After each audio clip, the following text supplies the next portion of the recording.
Assalamualaikum, mau tanya nih, kalau semuanya kita puasa, kita itu boleh nggak sih nyicipin makanan saat masak? Karena kemarin tuh aku lihat ibuku itu masak dan dia nyicipin makanannya. Itu gimana ya hukumnya? Terima kasih, mau dijawab ya. Terima kasih. Assalamualaikum warahmatullahi wabarakatuh. Pertanyaan yang bagus sekali dan mungkin saat ini sedang menjadi pertanyaan di kalangan ibu-ibu. Karena biasanya ibu-ibu ketika memasak selalu mencicipi masakannya untuk memastikan masakannya itu asin, asem, terlalu pedas atau sudah enak, sudah pas bumbunya. Nah, pada bulan Ramadan ini tentunya ibu-ibu ingin menyiapkan masakan yang lezat bagi keluarganya. Karena sebagai bentuk rasa syukur setelah sehari penuh menunaikan ibadah puasa. Nah, bagaimana kalau seandainya ibu-ibu memasak kemudian mencicipinya?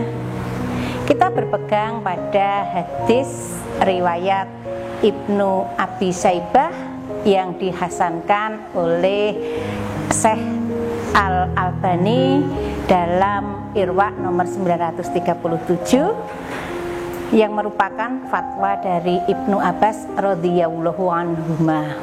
Bismillahirrahmanirrahim.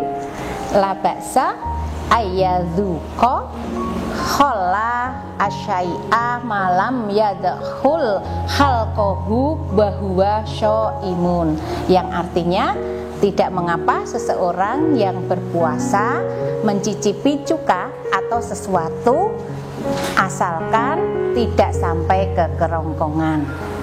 Bagaimana kita memaknai hadis tersebut? Nah, ketika kita memaknai hadis tersebut, seandainya kita mencicipi makanan hanya di lidah saja, tidak sampai kerongkongan, maka itu tidak membatalkan puasa kita. Karena itu adalah aktivitas di lidah. Lidah kita itu adalah indera perasa. Nah, jadi ketika ibu-ibu nanti mencicipi makanan hanya di ujung lidah terus dikeluarkan, itu tidak akan membatalkan puasa kita. Tapi tentu saja kita harus kembali kepada niat kita. Innama a'malu binniyat. Segala sesuatu itu tergantung dari niat kita. Kalau niat kita hanya mencicipi kemudian kita keluarkan, tidak sampai kepada kerongkongan kita atau masuk ke dalam perut kita, itu tidak akan membatalkan puasa. Tapi seandainya niat kita terdorong nafsu kemudian menelannya, menikmatinya, yaitu akan membatalkan puasa kita.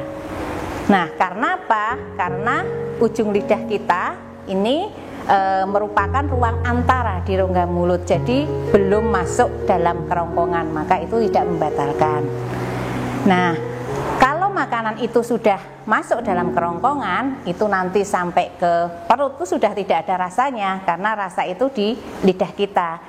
Mau makan duren, ayam, atau misalnya daging, tempe, tahu, itu dirasakan oleh lidah. Nanti setelah masuk kerongkongan sampai ke dalam perut, itu sudah tidak ada rasanya lagi. Nah, bagaimana kita menyikapinya?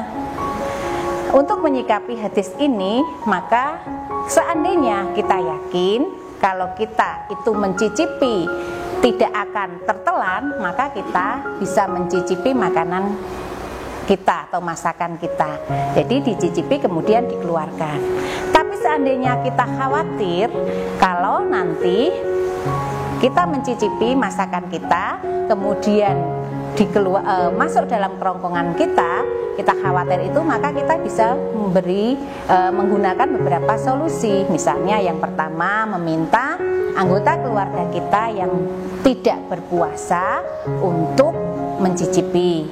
Atau yang kedua, bisa saja kita menggunakan takaran bumbu kita.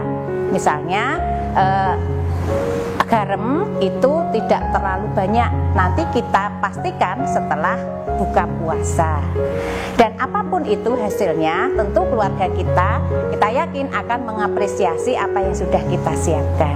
Demikian ibu-ibu, semoga bermanfaat untuk kita semua. Usikum banafsin bitaqwallah. Billahi taufiq wal hidayah. Assalamualaikum warahmatullahi wabarakatuh.